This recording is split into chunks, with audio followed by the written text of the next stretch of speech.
ವಿಜಯ ಟೈಮ್ಸ್ನ ಜರ್ನಲಿಸ್ಟ್ಗಳಿಗೆ ಪ್ರಮಾಣ ಪತ್ರ ಕೊಟ್ಟು ಹಾರೈಸಿದ್ರು. ಪ್ರಾಮಾಣಿಕತೆಯಿಂದ ಸಮಾಜ ಸೇವೆ ಮಾಡಿ ಎಂದು ಹೇಳಿದರು. ಆರ್ಥಿಕವಾಗಿ ನಮಗೆ ಶಕ್ತಿ ಇರಬೇಕಾಗುತ್ತೆ. ಇಲ್ಲ ಅಂದಾಗಲೂ ಅದು ಎಲ್ಲೆಲ್ಲೂ ಒಂದು ನಮಗೆ ಸಹಕಾರ ತಂದು ಕೊಟ್ಟು ಮುಂದುವರಿಸಿ ಅಂತ ನಮ್ಮನ್ನು ಬೆನ್ನು ತಟ್ಟಿ ಪ್ರೋತ್ಸಾಹಿಸಿದ ರೀತಿ ಇದೆಯಲ್ಲ, ಅದು ನಾನು ಯಾವತ್ತೂ ಕೂಡ ಅದನ್ನು ಮರೆಯೋಕ್ಕೆ ಸಾಧ್ಯ ಇಲ್ಲ. ಕನ್ನಡಿಗರು ತೋರಿಸಿದ ಪ್ರೀತಿಯ ಋಣ ನಾನು ಸಾಯುವವರೆಗೆ ಇಟ್ಕೊಳ್ಬೇಕಾಗತ್ತೆ. ಸೊ ಆ ಋಣದೊಂದಿಗೆ ನಾನು ಪ್ರತಿದಿನ ಮಲಗ್ತಾ ಇದ್ದೀನಿ. ನಿಮ್ಮ ಹೆಂಡತಿ ಮಕ್ಕಳು ಯಾರೂ ಅಲ್ಲ, ನಿಮ್ಮ ಆತ್ಮ ಅಷ್ಟೇ. ಅದನ್ನು ಶುದ್ಧವಾಗಿ ಇಟ್ಕೊಂಡ್ರೆ ಖಂಡಿತವಾಗ್ಲೂ ಕೂಡ ನಿಮ್ಮ ಬದುಕು ಸುಂದರವಾಗುತ್ತೆ. ಗಂಜಿ ಊಟ ಮಾಡಿದಾದ್ರೂ ಪರವಾಗಿಲ್ಲ, ಬಟ್ ನಿಮ್ಮ ಆತ್ಮಕ್ಕೆ ವಂಚನೆ ಮಾಡದೆ, ಸಮಾಜಕ್ಕೆ ವಂಚನೆ ಮಾಡದೆ ಬದುಕಿ ಅನ್ನುವಂಥ ಒಂದು ಸರಳವಾದ ಸಂದೇಶವನ್ನು ಈ ಮೂಲಕ ನಿಮಗೆ ಕೊಡ್ತಾ, ಈ ಸಂಭ್ರಮದ ಸಮಯದಲ್ಲಿ ನೀವು ಲಕ್ಕಿ ನಮ್ಮ 5ನೇ ವರ್ಷದ ನನಗೊಂದು ಗಾಂಜಾದ ಸ್ಟೋರಿ ಕೊಡ್ತೀನಿ ಹೇಳಿ ನನಗೆ ಬೈದಾಕಿದವರು. ಏನು ಮೇಡಮ್ ಗಾಂಜಾದ ಸ್ಟೋರಿ ಎಷ್ಟು ಥರ ಕೊಟ್ಟರು ನೀವು ಮಾಡಲ್ಲ ಅಂತ. ಕೊನೆಗೆ ನಾನೇ ನಿಮ್ಮ ಆಫೀಸಿಗೆ ಬರ್ತೀನಿ ಅಂತ ಹೇಳಿ ನಮ್ಮ ಸ್ಟೂಡೆಂಟ್ ಅಲ್ಲಿ ಸರ್ಟಿಫಿಕೇಟ್ ತಗೊಂಡು ಹೊರಗೆ ಹೋಗುವ ಮಟ್ಟಕ್ಕೆ ಬಂದಿದ್ದಾರೆ. ಮಾಂತೇಶ್, ಯು ಹ್ಯಾವ್ ಎಕ್ಸ್ಪೀರಿಯನ್ಸ್, ನಿಮಗೆ ಮಾಡ್ತೀನಿ ಅನ್ನುವಂಥ ಛಲ ಇದೆ. ಖಂಡಿತವಾಗ್ಲೂ ನಿಮ್ಮದೇ ಇಂಡಿಪೆಂಡೆಂಟ್ ಚಾನಲ್ ತೆಗೆದು ಸಮಾಜಕ್ಕೆ ಒಳ್ಳೆ ಕೆಲಸ ಮಾಡಿ. ಅವ್ರಿಗೆ ಆಲ್ ದ ಬೆಸ್ಟ್.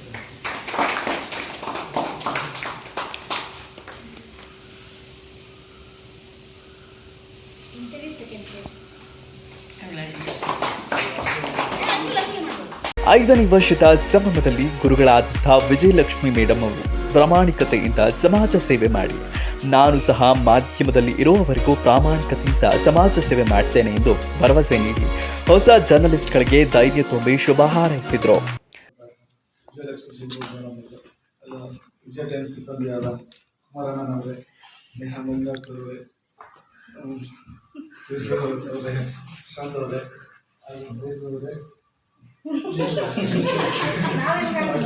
ನನ್ನ ನೆಚ್ಚಿನ ಬ್ಯಾಟ್ಸ್ಮನ್ಸ್, ಸೀನಿಯರ್ ಎಲ್ಲರೂ ಬ್ಯಾಟ್ಸ್ಮನ್ಸ್, ನಮ್ಮ 17th, 18th, 15th ಬ್ಯಾಟ್ಸ್ಮನ್ಸ್ ಮಿತ್ರರೇ. ಪ್ರಾಮಾಣಿಕತೆ ಅಂದ್ರೆ ಮತ್ತೊಂದು ಹೆಸರು, ಇವ್ರ ಹೆಸರು ಎಲ್ಲರಿಗೂ ಹೇಳೋ ವಿಷಯ ಅಂತ ಇಲ್ಲ.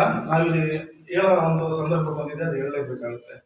ಪ್ರಾಮಾಣಿಕತೆ ಅಂದರೆ ಇನ್ನೊಂದು ಹೆಸರು ವಿಜಯಲಕ್ಷ್ಮಿ ಸಿದ್ದೂರು ಅಂತ ಎಲ್ಲರಿಗೂ ಬರುತ್ತೆ. ನನಗಂತೂ ನೆಗೆಟಿವ್ ಮದರ್ ಪ್ರಾಮಿಸ್ ಇದುವರೆಗೂ ನೆಗೆಟಿವ್ ಒಂದು ಮಾತು ಇಲ್ಲಿ ಕೇಳಿ, ಮುಂದೆ ಏನಾದ್ರೂ ಗೊತ್ತಿಲ್ಲ ನನಗೆ. ಈಗ ವಿಷಯ ಓಪನ್ ಹೇಳ್ತೀನಿ, ಇದುವರೆಗೂ ಕೇಳಿಲ್ಲ. ಅದು ಅಂದಿನಿಂದ ಇಂದಿನವರೆಗೂ ಏನೋ ವಿಧಾನಸೌಧ ಕಟ್ಟಡ ನಗಿಸಿದಂಥ ವೀರ ದಿಟ್ಟ ಮಹಿಳೆ ಅಂದರೆ ವಿಜಯಲಕ್ಷ್ಮಿ ಸಿದ್ದೂರು. ಅದು ಅದೇ ಥರ ಮುಂದೆ ಖಂಡಿತವಾಗಲಿ ದೇವರಿಗೆ ನನ್ನ ಪ್ರಾರ್ಥನೆ ಅದೇ ಥರ ಇರಲಿ. ನಾನು 2 ಪ್ರಾಮಿಸ್ ಮಾಡ್ತೀನಿ ಮೇಡಮ್. ನಾನು ಇದಕ್ಕೆ ಬಂದೆ ವಿಜಯ ಟೈಮ್ಸ್ ಅಂದರೆ ಮೇಡಮ್ ಅವ್ರಿಗೆ ಹೇಳ್ಬಿಟ್ರಲ್ಲ, ಅದು ಇನ್ನು ಮುಂದಿನ ದಿನಗಳಲ್ಲಿ ಅದು ಹೆಚ್ಚಿನ ಒಂದು ಏನೋ ಸಮಾಜಕ್ಕೆ ಒಂದು ಒಳ್ಳೆ ಕೆಲಸ ಮಾಡಬೇಕು. ನಾನು ಮೇಡಮ್ ಅವರು ಇನ್ನೊಂದು ಮಾತು, ಮೇಡಮ್ ಅವರಷ್ಟು ಹೆಸರು ಮಾಡದೇ ಇರಬಹುದು, ಆದರೆ ಮೇಡಮ್ ಅವ್ರು ಹೆಮ್ಮೆ ಪಡುವಷ್ಟು ಹೆಸರಂತೂ ನಾನು ಖಂಡಿತ ಮಾಡ್ತೀನಿ. ಯಾವುದೇ ಕೆಲಸ ಮಾಡಲ್ಲ, ಮತ್ತು ಮೇಡಮ್ ಅವ್ರ ಹೆಸರು ಹೇಳ್ಬಿಟ್ಟು ಯಾವುದೇ ಅವರಿಗೂ ಕಳಕ ಬರ್ತಂತೆ ನಾನು ನಡ್ಕೊಂಡು ಹೋಗ್ತೀನಿ ಅನ್ನೋ ಒಂದು ಭರವಸೆ ನಾನು ಕೊಡ್ತೀನಿ. ಮತ್ತು ಅವರ ಶಿಷ್ಯ ಅಂತ ನಾನು ಗರ್ವದಿಂದ ಹೇಳ್ಕೊಳ್ಳೋಕೆ ನನಗೆ ತುಂಬ ಹೆಮ್ಮೆ. ಅದೊಂದು ಅದು ಸಹ ನಾನು ಉಸಿರಿರೋವರೆಗೂ ಅದು ನಡ್ಕೊಂಡು ನಡೆಸ್ತಾ ಇರ್ತೀನಿ. ಇದು ನನ್ನ ಏನೋ 2 ಕೊಡುಗೆ. ಇದು ಇಷ್ಟು ಹೇಳಿ ನನ್ನ 2 ಮಾತುಗಳನ್ನು ಮುಗಿಸ್ತಿದ್ದೆ. ವಿಜಯ ಟೈಮ್ಸ್ 106 ವರ್ಷ ಹೀಗೆ ಪ್ರಾಮಾಣಿಕತೆಯಿಂದ ಇರಲಿ ಎಂದು ಸೃಷ್ಟಿ ಟೈಮ್ಸ್ನವರು ಹಾರೈಸಿದ್ರು.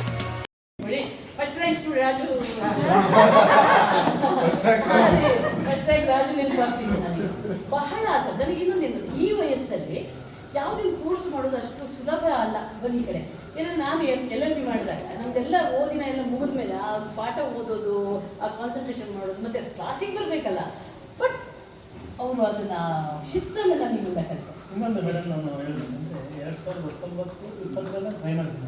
ಓಕೆ ಓಕೆ ಓಕೆ ನಮ್ಮ ಜೀವನದ ಜಂಜಾಟದಲ್ಲಿ ಆಲ್ ದ ಬೆಸ್ಟ್. ಒಳ್ಳೆ ಮನಸ್ಸಿದೆ ನಿಮಗೆ.